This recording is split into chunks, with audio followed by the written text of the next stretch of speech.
महा confusing question for your boards exam. यहाँ बच्चे बहुत ज्यादा मिस्टेक करने वाले हैं इस तरह के क्वेश्चंस को लेके। यहाँ पे दिया हुआ है y equals to sine inverse x और x की जो वैल्यू दी हुई है वो दी हुई है -1 से 0। तो रेंज ऑफ y यानी कि range of sine inverse x बतानी है। तो बच्चे जनरली क्या करेंगे कि यार साइन इनवर्स x की रेंज हमने याद की हुई है -π/2 से π/2 क्लोज इंटरवल। बेटा यहाँ पे गलत हो जाएगा, क्योंकि यहाँ पे x के ऊपर एक रिस्ट्रिक्शन दी हुई है कि x आपका कहां से कहां तक है, सिर्फ -1 से लेके 0 तक है। तो आप एक काम करो -1, इसका मतलब ये हुआ कि साइन इनवर्स के अंदर जब -1 आएगा तो वैल्यू क्या देगा सर, -π/2 देगा। साइन इनवर्स के अंदर जब -1 आता है तो वैल्यू देता है माइनस का π/2।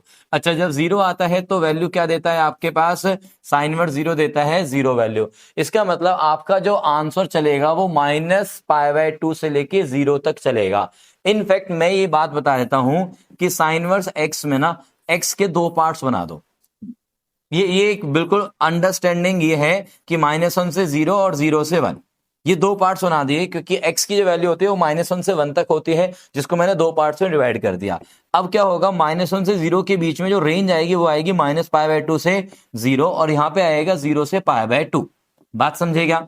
ये इसका मतलब टोटल जो रेंज हो गई है वो हो गई है -π/2 से π/2। बट उस रेंज को हमने दो पार्ट्स में डिवाइड कर दिया। नेगेटिव नंबर्स के लिए नेगेटिव वाले पार्ट है, पॉजिटिव नंबर्स के लिए पॉजिटिव वाला पार्ट है। तो यहाँ पे जो आपका आंसर बनता है -1 से 0 के केस में वो बनता है -π/2 से 0, यानी कि दिस।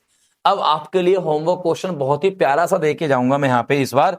तो हमारे पास क्या होगा कि अगर ये function y equals to cos inverse x होता और उसमें जो x की वैल्यू होती वो होती 0 से लेके 1 तक, तो आपको अब बताना है कि y की जो वैल्यू है यानी कि y की जो रेंज है वो क्या होगी, वो कौन सा इंटरवल होगा, वो आपको कमेंट करके बताना है। इसके लिए ऑल द बेस्ट।